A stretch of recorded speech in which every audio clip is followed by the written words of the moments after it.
Don't get me fired up. Hey, if you're a regular listener to the LCFP, I'm Laner, your host, and that LCFP stands for Laner's College Football Podcast.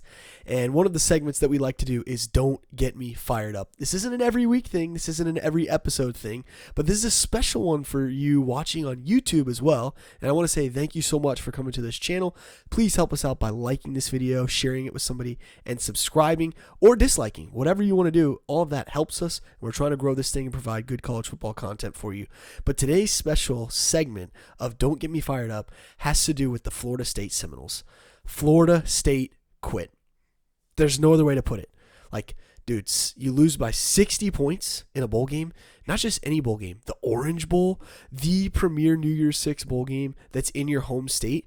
And like, you had every opportunity to prove everybody wrong, to show them why you deserve to be in the playoff, or even to just put up a fight. Like, your fan base deserved better. I live here in South Florida near the Orange Bowl, and there's a ton of Florida State fans down here, and a lot of them showed up for the game. They bought tickets, they wore gear. Like, there's got to be some sense of pride. And here's why I'm upset. Because this is a bigger picture problem that's going on in society right now. Like, we quit. We complain. We make excuses. Like, at the end of the day, every single team in college football now, the modern college football landscape, like, has opt-outs, has people in the portal. Like, there were teams in the playoff that had guys in the portal. So, like, there's to me, there's just no excuses. Now, the one legitimate, not excuse, but, like, reality of playing in this game is that you're without Jordan Travis. But everybody knows that already. So, like, we don't expect you to win this game. You weren't favored to win this game. The line, the odds makers, the betting, they didn't expect you to win. But at the end of the day, you quit. And that's what makes me mad more than anything.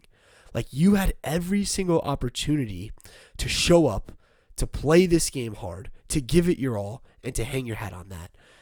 And let's go back a year ago. Alabama Crimson Tide. They're upset. They feel like they deserved a shot to be in the playoff. They didn't. They got left out. So they played a very good Kansas State team, the Big 12 champions in the Sugar Bowl, and they had the future number 1 overall pick and the future number 3 overall pick, Bryce Young and Will Anderson Jr. respectively. They didn't opt out. They didn't sit. No, they saw it as an opportunity. They saw it as a privilege to get to play in that game. You go across the field, Florida State's opponent that day, Georgia, the Bulldogs, and they did a little piece on Carson Beck, and he said, man, I only get X amount of so many games that I get to wear this uniform, that I get to play this game of football at the collegiate level. I've dreamed of this my whole life. You think I'm going to sit out? Now, of course, there were other guys who sat out, who transferred, whatever, all across the board, outside of that game and everything.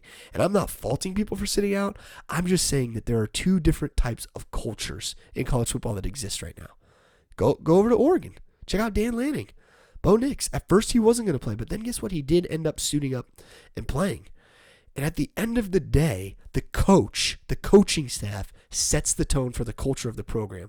And I've been singing the praises of Mike Norvell. I've been singing the praises of Florida State. I've been singing the praises of Jordan Travis all year long, and I am extremely disappointed. Don't get me fired up. Florida State, you were quitters. You were crybabies. You complained about it. And that upsets me. Like, you, instead of proving it on the field that you deserve to be in there, or just giving your best bet, or saying, like, man, put some respect on our conference or on our team or whatever, instead you lay down and you quit. And for all those who are out there saying, well, the final score doesn't show anything that Florida State should have been in, come on, seriously? Do you really believe that? That's one of the things that I appreciate about Pat McAfee being on College Game Day, is like, he's calling that out. Like, okay, everybody else can sit up here, Reese and Dez and Kirk and whatever, and you can say, oh, that final score doesn't really show, like, what happened. Dude, I don't care who you are. If you lose by 60, you didn't stand a chance. I don't care if you had everybody sitting out. I don't care if it was your second string, your third string, whatever. Like, that's on the coaching staff. You got to develop your guys. You got to have guys ready to go for when somebody gets hurt, somebody goes down, whatever. And then you got to instill belief in them. Like the reason Rodemaker hit the portal is because Norvell didn't stick up for him. He didn't say like, hey, we're going to have a competition. Hey, we believe in this guy. We've developed him for a few years. He's a huge part of this team. So I'm very upset. I'm very disappointed. And I don't think I'm wrong about Norvell. I don't think I'm wrong about Florida State being a great program. Like obviously they're a great program. They went undefeated in the regular season. They got a bid to play in the Orange Bowl. But moving forward, I just have questions. I just have a little bit of hesitation.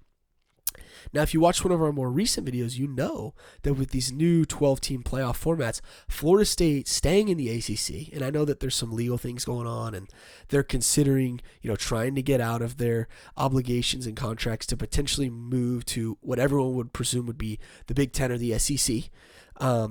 But I think right now they're in prime position to run the table in the ACC. They're in prime position to be a perennial power of not just making the playoff, but having a first-round bye and being one of those top 4 teams in the playoff. So Florida State, I'm still in on Norvell. I'm still in on Florida State. I wish Jordan Travis never got hurt, and I think that's the problem at the end of the day. I was a huge Jordan Travis fan. If you listen, if you watch the LCFP, we're all in on Jordan Travis. But I don't feel bad for you the way the season ended. Like, I feel bad for Jordan Travis. I feel bad for your team in that regard. But your response, the way that you responded to being outside of the playoff, the way that you showed up or basically didn't show up to the Orange Bowl and got shellacked, like, dude, Georgia broke a bowl game record, a 60-point win. That's the biggest margin of victory in any bowl game ever. Like, period. Like, there's no excuses. I don't care who you were missing, whatever. There's no way that you close a 60-point gap and win a game. Like, I don't care. At the end of the day, those guys were on your team. They were practicing with you all year, and something went wrong. And I believe that you quit, you whined, you cried. FSU, brutal way to end the year. Don't get me fired up. Hope you enjoyed the segment. Like this video. Comment below if you agree or if you disagree. I'm welcome to all feedback. And again, check us out at Laners College Football Pod. Thanks for tuning in.